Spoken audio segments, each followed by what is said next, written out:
Chai. I'm originally from Germany, but I've been living in Shanghai for 21 years now. I'm by background a PhD chemist, but why I'm here today is because I like watching birds and taking photos of birds.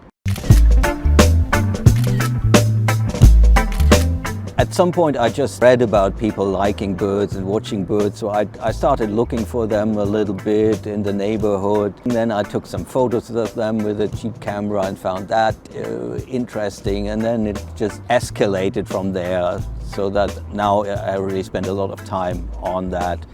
My car is a little bit embarrassing because you can see it's very dirty. The reason, because I like to go bird watching, you often take roads that are dirty, and I don't really care anymore about how the car looks.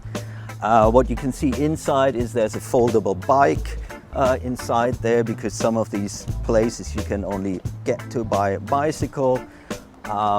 In the back there's a lot of birding stuff. Sometimes I get stuck in the mud, so I have these plastic things to get me out of the mud.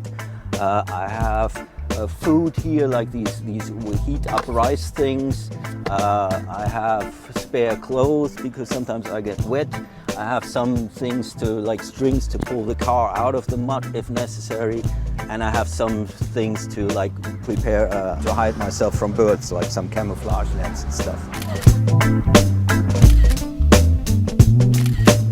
I would say there are 3 places I really like in Shanghai. In winter I like to go to Chongmingdongtan. That is where you can find cranes and raptors. And another place for winter is Tianmashan.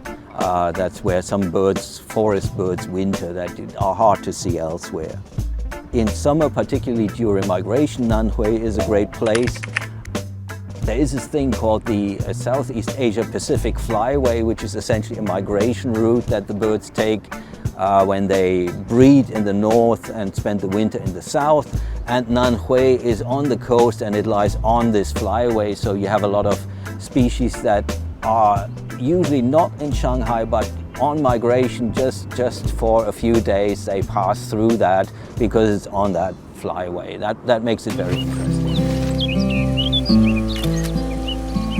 I love owls, so there's something called the Oriental Scops owl, Hong Jiao Xiao, I think in Chinese. That's a very cute little bird. I love cats, and